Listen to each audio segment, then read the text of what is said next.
So apparently Donald Trump is losing Fox News and MAGA land. Let me show you guys what's going on today. This is in the Fox News poll, and they're showing 50-50 regarding the strikes on Iran. Remember, Fox News, you guys know, is basically entertainment for, MAGA people, and they're usually more right-leaning. And if they're showing you a poll that's 50-50, it is not good for Trump, right? 50 approve, 50 disapprove. This was also today in the Washington Post. MAGA is Trump. President fires back at right-wing mutiny. They had some quotes here. Tucker Carlson is saying, "This is Israel's war. This is not the United States war." Again, that's a right-wing dude. Here's another right-winger, Megyn Kelly. She says, quote, "No one should have to die for a foreign country." Right? This is stuff that they're telling their people.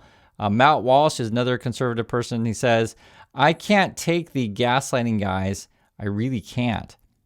And then you got this. Marjorie Taylor Greene is calling out Trump on Megyn Kelly's show. Have a listen to this. President, who, by the way, Megyn, this really needs to be said. Donald Trump has said repeatedly on camera and in interviews, he doesn't think he's going to heaven. Well, I want to ask a question, a serious question. What is in his mind? What is his mental state? If he doesn't think he's going to heaven and he is a man towards the end, he's in the fourth quarter, he's towards the end of his life. How does that pan out for the rest of us when we have a president of the United States who doesn't think and is convinced he's not going to heaven? What does that mean, his decision making? And we've actually talked this before on the channel where Trump will just say this like whacked out stuff. And he does talk about this stuff. He does talk about end of life. He's not going to go to heaven. So all the stuff she's saying is true about Trump. And here's the thing with this. Marjorie Taylor Greene, I'm not a fan. Let's be frank with you guys. But she does represent part of the MAGA base, and so does Megyn Kelly.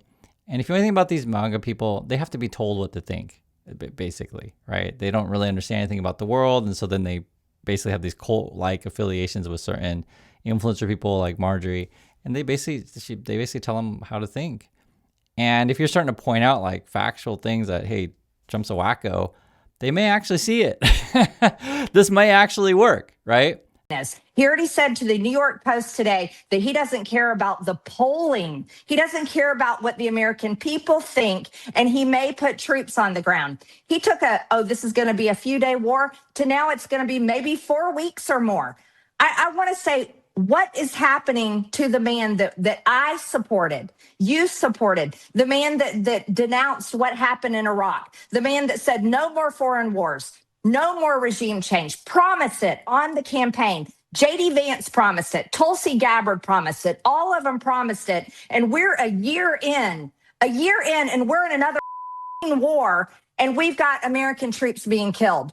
I think it's time for America to rip the Band-Aid off, and we need to have a serious conversation about what the is happening to this country and who in the hell are these decisions being made for, and who is making these decisions. And again, I'm no fan of Marjorie Taylor Greene, but she is speaking some truth here, and her and Megyn Kelly do have the ear of many people in that megaverse, right? So maybe they'll get through to them and people will wake up like, oh my God, this is absolutely awful. And that's why I showed you guys at the outset that Fox News is even showing a 50-50 poll. Remember, they're right-leaning, so they're already kind of going, I'm thinking about 2028 or beyond. This is also going on here. Trump and his people are under a lot of pressure to evacuate Americans from the Middle East. So this is coming again from Fox News. They always use these weird imagery from Trump. He's supposed to look like God there or something. It's really bizarre. But I will say, I think they're at least trying to do the right thing right now. We've been talking about this the last couple of days. People are stranded. And this is coming from Trump. He says, since the launch of Operation Epic Fury, more than 9,000 Americans have safely returned home from the Middle East. Now, that doesn't necessarily mean that Trump himself has gotten these people out. They could have gotten out, on their own. But he is talking about it, right? Because there's been a lot of pressure, and you should be getting our people out. You should be doing this. Just to put it in some perspective, though, there are about 300,000 Americans in the Middle East. That's the numbers that I've heard. And then basically they're saying register with the site, and then saying that they may charge you flights. So, we'll see. I'll let you know if I hear any more on this. For me personally, if you are going to help Americans get out, just get them out, right? Use military crafts, whatever. Get all our people out, not just, civilians. Just get everyone out. So this is something that they are talking about, and wanted to share that with you. This is more in MAGA land. Matt Walsh. So he says, I can't take the gaslighting, guys. I really can't. Conservatives are now running around saying, quote, Iran has been waging war on us for 47 years. Okay, then why didn't any of you call for an attack on Iran at any point until now? Wow, he's actually calling on his own people here. Why didn't you make case for Trump, quote, ending the war, not starting it until precisely the moment when Trump did it, right? So basically, why are you a bunch of lemmings and followers? You and I both know that you are latching onto a talking point you never used until 45 seconds ago. Ouch. You and I both know that almost every conservative influencer in the business was opposed to war with Iran until just now. Interesting. And now you're trying to use justifications that stretch back decades. It doesn't make any sense. If you change your mind, fine. Say so. Explain why. You're allowed to change your mind. I've changed my mind about things, but don't try to rewrite history. Be honest about it. There's too much at stake to play these games. And, it's not just like your typical average, MAGA person who just, is a lemming and a follower of Trump or whatever. But like all of the Trump's cabinet, like all of these people, like you have records, and Trump himself, you have records of what these people, say in front of like large groups of people. It's all recorded, so we know the stuff that's been going on. And it also, just to be frank, it shows a lot of these people are hypocrites, liars, etc. And it's it's interesting to see them call each other out. I mean, that's what's going on here. Even on Fox News, one of Trump's foreign people is also saying things about this. Are any of those objectives in the direct national interest of the United States and of the American people? Yep. Or is this going to become another regime change war that the American people rejected and did not? And then just put the perspective here. Her name is Carolyn Sunshine, and she's a former Trump campaign deputy comms director. So this is a former Trump person coming out and saying this stuff. Not vote for. If they wanted that, they would not have voted for Donald Trump as many times as they have and put him in the Oval Office. Iran is a country that is 4 times the size of Afghanistan. It has a decentralized fighting force that is much more complex and widespread than Afghanistan. And I think the administration going forward needs to be very clear with the American people about what its objectives and timelines are. 6 months ago, the American people were told that we use B-2 bunker buster bombs to completely obliterate and destroy Iran's nuclear program. And anybody that said otherwise was fake news. Now we've been told that we've somehow in those 6 months they were able to restart the program. Now we're told that we've completely destroyed it again. We're told that we've taken out, 49 leaders who were on the chessboard to replace the Ayatollah. And the president has been very clear saying to the people of Iran, I intervened and now I'm leaving it to you. So my question then to the administration, and I think it's the question that a lot of American people, certainly under 35, have, is if all of that has been done, why are we still there? Because we've lost 6 U.S. What's interesting is the way that she states it means they're clearly looking at the polling data. Like she mentioned specifically people under 35, right? So these people know what's going on. They see the public is turning against Trump. And this is one of Trump's people, basically, right? Former Trump comms person, so she knows what's going on, and it's interesting how they're calling it out. This is also happening as well. I guess now we're getting involved with Ecuador. I just saw this, and people were writing about this in the comments in our community, and it's just so whacked out. U.S. military launches Operation Ecuador to combat drug trafficking, so we're getting involved with that. And I'll just say this: we are just stretched too thin. I think it's pretty obvious. And the reports before that we were running out of munitions, basically, whenever Trump tweets something, you always just think the opposite. Trump's like, no, guys, we got unlimited munitions. And it's like, no one has unlimited munitions. You're a moron, right? And now what are we doing in Ecuador when we're also stuck in Iran right now, let alone whatever Trump's doing with Venezuela or Cuba, et cetera? It's just, we are so far overextended, and it's just setting us for really, really bad shape. If you want to talk about other things that they're planning, this also just came out. It says here, the CIA has been working to arm Kurdish forces with the aim of fomenting a popular uprising in Iran. This comes from multiple people here. Iranian Kurdish opposition forces are expected to take part in a ground operation in western Iran in the coming days, and they expect the U.S. and Israel support. I read through the whole thing right here, right? And I'll just say this. The basic plan, it sounds like, is U.S. and Israel will support Kurdish people to then attack forces in Iran. While that's happening, their objective here is to keep them occupied, and then hopefully just regular people in Iran will come up and seize power. It's risky. I like it ruins the legitimacy of the regular people. I get the idea of their plan. Like, let's make it so that regular people can rise up and protest, without threats of violence. But then clearly an outside foreign power is getting involved in local politics there. So how will that play?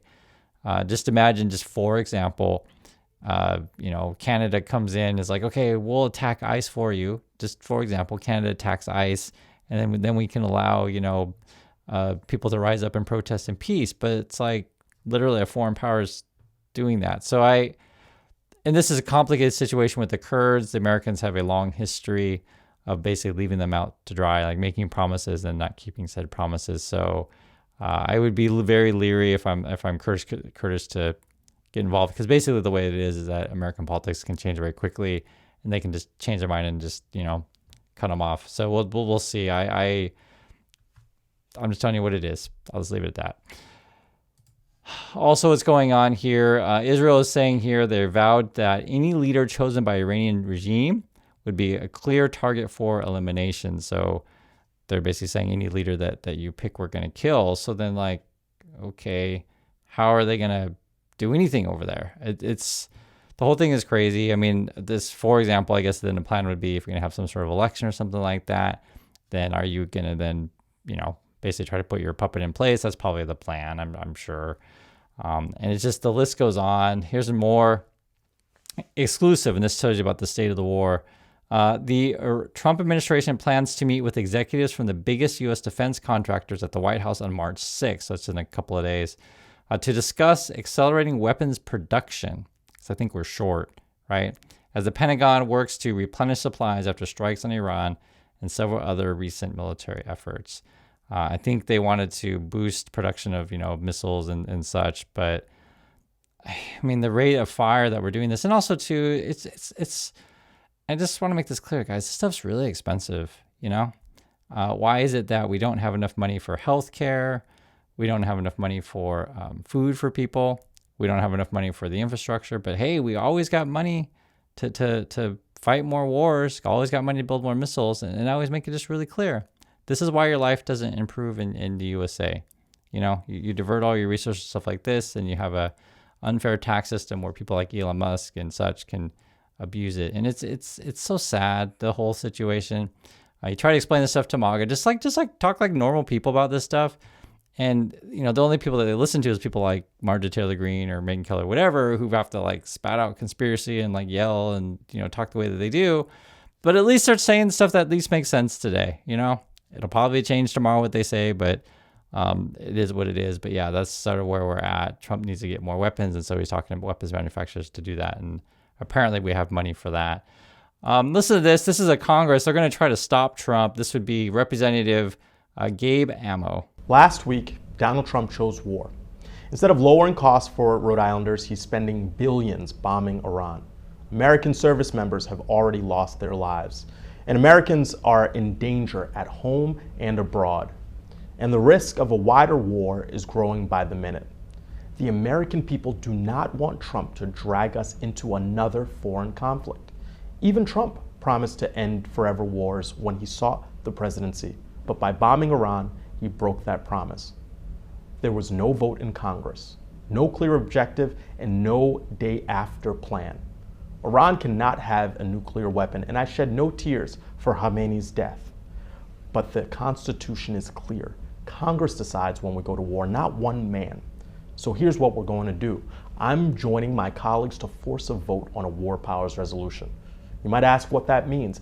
It means we'll vote to block further military action in Iran unless Congress authorizes it.